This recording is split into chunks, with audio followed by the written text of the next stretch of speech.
To the it's BD gamer. তো guys তোমাদেরকে বলে রাখি আমি কিন্তু কিছুদিন আগে এই যে ক্রাফটলাইট প্রোফাইলে 4টে ম্যাপ বানাইছিলাম, ঠিক আছে। এর মধ্যে একটা ছিল পার্কোর অ্যান্ড ফ্রি জার্সি, তারপর ছিল কাস্টম, তারপর ছিল লেট চ্যালেঞ্জ, আর ছিল দ্য বেস্ট ওয়ার মুভি। আর তোমরা কিন্তু এটা ইটস চ্যানেলে পেয়ে যাবে। আর এগুলো টিম কোডও কিন্তু আমি দেখা দিচ্ছি যে দেখো শুধুমাত্র NXS এই ম্যাপ ইন ফ্রি ফায়ার। এই দেখো পারফর মোডে এগুলো কিন্তু লেখা আছে সব কিছু, ঠিক আছে। এগুলো কোনো রকম লক টক নেই। আর এই দেখো খোলার সাথে আমরা লেভেল 3-তে, ঠিক আছে। মানে এই পর্যন্ত প্রায় 102 জন লোক আমার কিন্তু এটা দেখছে, আর একটা লাইক হয়েও গেছে, আর একটা ফলোয়ার্স কিন্তু হয়েও গেছে। আর এই দেখো ভাই পুরোপুরি এই দেখো এটা হচ্ছে ভিবেস, মানে ক্রাফটল্যান্ড ভিবেস, ঠিক আছে গাই।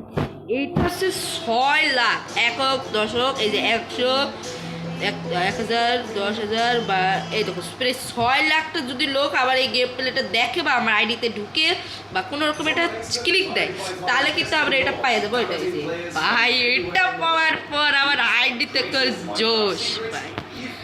এইটার জন্য কি লাগবে জানো, শুধুমাত্র তোমাদের সাপোর্ট। আরে আমি পিছন ঘুরে রয়েছি মানে মানে আমার ক্যারেক্টার পিছন ঘুরে রয়েছে। তো গাইস এইটার জন্য কিছুই লাগবে না, শুধু লাগবে তোমাদের সাপোর্ট। আর গাইস তোমরা কিন্তু প্লিজ আমার ক্রাফটল্যান্ডটা প্রোফাইল দেখো ভাই, এখানে এসে একটা ম্যাচ খেলো ভাই, একটা ম্যাচ খেললেও তা আমি খুব খুশি হবো ভাই। আরে এইগুলো কিন্তু প্লিজ খেলো ভাই গাইস, আমার কিন্তু এটা খুব পছন্দ, এই জিনিসটা আমার খুব পছন্দ হয়েছে ক্রাফটল্যান্ডের এই ভিবেস। এটা কিন্তু তোমরা সবাই খেলো, লেগে সার্চ দিলে পেয়ে যাবে। আর এই যে এখানে দেখো এখানে দেখা যাচ্ছে যে পার করে জার্সি, তুমি যে কোনো 4টা জিনিসের মধ্যে যে কোনো একটা খেলতে পারো। এগুলো কিন্তু তোমাদের পছন্দ হবে। তোমরা যদি কাস্টম খেলতে চাও ভয়ঙ্করভাবে বা তাহলে এখানে আসতে পারো। এখানে কিন্তু কাস্টমটা খুব ভালো হাড্ডাহাড্ডি লড়াই হয়, এখানে অনেক লোকই খেলে। আর তারপর হচ্ছে দ্য বেস্ট ওয়ার মুভি, এখানে আসলে তোমরা একটা মুভি টাইপের বানাতে পারবে নিজেদের, মানে যেরকম যে ফ্রি ফায়ারে যেরকম বন্দুক দেওয়া হয় এখানেও কিন্তু ঠিক তাই হবে, কিন্তু তোমরা অনেক কিছু নতুন এক্সট্রা অনেক কিছু আপকামিং ফিউচার দেখতে পারবে। আর হচ্ছে লেটস চ্যালেঞ্জ, এখানে কিন্তু তোমরা একটা ক্রাফটলাইন এনমি ক্রিয়েটিভ টাইপের দেখতে পারো, সার্ভাইভাল মুডে থাকবা। কিন্তু এখানে কিন্তু তোমাদের হিপ বারগুলো খুবই ভালো থাকবে এবং তোমরা চাইলে বড় বড় লাফ মেরে আর একটু দেয়ালে যেতে পারবে। আর তারপরে হচ্ছে পার্করের ফ্রি জার্সি, এখানে তোমরা যদি পার্কর করো আর এবার চেক পয়েন্ট পেয়ে এখানে আসো, তাহলে তোমরা একটা ফ্রি জার্সি পেতে পারো।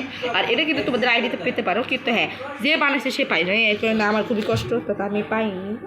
কিন্তু এইগুলোর জন্য কিন্তু তোমরা ফ্রি এরকম জার্সিও পাইতে পারে, কারণ তোমাদের ভাগ্যের উপর ট্রাই করো। আর হ্যাঁ তাহলে কিন্তু আমি তোমরা তাতেই করে আমার এই জায়গাটা দেখো, মানে আমার এই ক্রাফটল্যান্ড ম্যাপগুলো, তাহলে আমি খুব খুশি হই। কেননা গাইস আমার তো এই ভিভেজটা লাগবে, আমার আইডিতে চাই যে এইখানে একটা ক্রাফটল্যান্ডের ভিভেজের একটা থাকুক, মানে লোগোটা থাকুক, তাহলে আমি খুব খুশি হবো গাইস। এটাই কিন্তু চাই। আর এইটাই ছিল আজকের ভিডিও। আর দেখতে পাচ্ছি আমি কিন্তু এই আপডেটে অনেক কিছু নিয়ে নিছি। আর এই দেখো তোমরা কিন্তু প্রোফাইলে যাই দেখতে পারবা যে আমার প্রোফাইলে যদি তুমি ইটস অ্যান্ড সার্চ দাও, ইটস অ্যান্ড বা এই যে আমাদের এখানে এই যে ইউআইডি আছে, এই দেখো ইউআইডি, এই ইউআইডি সার্চ দেওয়ার পর কিন্তু এখানে দেখতে পারবো আমার টিকটক আইডিতে এখানে আছে, এখান থেকে তুমি দেখে আসতে পারবে। আর এই দেখো কালেকশনের মধ্যে কিন্তু আমরা এখানে মেন যে বান্ডেলটা ছিল, মানে 98th অ্যানিভার্সারি যে মেন বান্ডিলটা সেটা কিন্তু আমরা পেয়ে গেছি। এটাই ছিল মেন বান্ডিল, আর এটা কিন্তু আমরা পেয়ে গেছি অবশেষে। আর এই দেখো এইসব কার্ডটারও নিয়ে নিচ্ছি। আর ব্লু লক কলার বিষয়ে আমি যে টিকিটটা পাইছিলাম, মানে একটা ফ্রি টিকিট দেয় না, টিকিট দাম কিছুই পাই, মানে আমি আগে স্পিন করছিলাম না, কিন্তু এখন একটা পাইছিলাম সেটা দাম কিছুই পাইনি। তো দেখি ক্রাফটল্যান্ড ভিভেজটা পাইলে কিন্তু আমি ডায়মন্ড টাকা করবো, আর তোমাদের জন্য আমি গিফট পাঠাইতে পারবো। কেন ওটা ক্রাফটল্যান্ডে যদি আমরা ভিভেজ পাই, তাহলে আমি যারা আবার ক্রাফটল্যান্ডে খেলছে তাদেরকে কিন্তু আমি ফ্রিতে ডায়মন্ড বা অন্যান্য জার্সি টার্সি জিনিসপত্র অনেক রকম ইমোট ফ্রিতেই দিতে পারি। তো গাইস তোমার তাতেই করে যায় আমার ক্রাফটল্যান্ডটা চেক করে আসো, দেখতে পাচ্ছ সেই ক্রাফটল্যান্ড কিন্তু অবস্থা ভালোই, মোটামুটি 102টা ক্রাফটল্যান্ড পয়েন্ট হয়ে গেছে। আর তোমরা কিন্তু তাতেই করে চেক করো ভাই গাইস। তো গাইস এই ছিল আমার আজকের মতো ভিডিও, দেখা হচ্ছে নেক্সট ভিডিওতে। কতগুলো তোমরা সবাই ভালো থেকে আল্লাহ।